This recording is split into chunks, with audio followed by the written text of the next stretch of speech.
Commercial Relations of India in the Middle Ages by Baba Sahib Ambedkar. Part 13. Contemporaneous with the rise of the Mongols, the Turks, known as Ottomans, were rising in power. They were one of those nomad tribes dwelling between the plains of Sungaria, arid, the desert of Gobi. Legend assigns to Oghuz, son of Kara Khan, the honor of being the father of the Ottoman Turks. Their first appearance in history dates from AD 1227. In that year, a horde variously estimated at from 2 to 4,000 souls, with their flocks and their slaves, driven originally from their Central Asian homes by the pressure of Mongol invasion, and who had sought in vain a refuge with the Seljukian Sultan Alauddin Kaikobad of Konya, were returning under their chief Suleiman Shah to their native land. They were crossing the Euphrates not far from the castle of Jaber when the drowning of their leader by accident threw confusion into their ranks. Those who had not yet crossed the river refused, in face of this omen, to follow their brethren. The little band, numbering 400 warriors, decided to remain under Ertugrul, son of the drowned traitor. Ertugrul, more successful, and first camped at Jessin, east of Erzurum. A second appeal to Alauddin was more successful, and the numbers of the immigrants had become too insignificant for their presence to be a source of danger.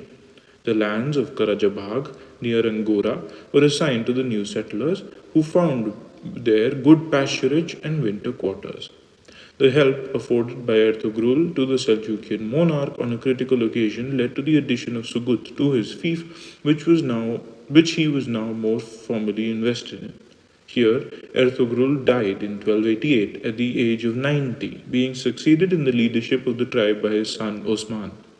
When exhausted by the onslaughts of Ghassan Mahmud Khan, ruler of Tabriz, and one of Changiz Khan's lieutenants, the Seljukian Empire was at the time of dissolution. Most of its feudatory vassals helped rather than hindered its downfall in the hope of retaining their fiefs as independent sovereigns. But Osman remained firm in his allegiance, and by repeated victories over the Greeks, revived the drooping glories of his suzerain. His earliest conquest was Karoja Hisar, 1295, where first the name of Osman was substituted for that of the Sultan in the weekly prayer.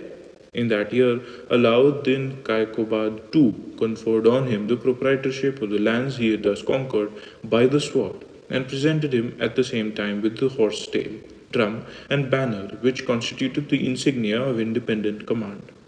Osman continued his victorious career against the Greeks, and by his valor and also through allying himself with Kenzi Mikhal, lord of Harmankaya, became master of Aniqui, Bilijilik, and Yar Hisar.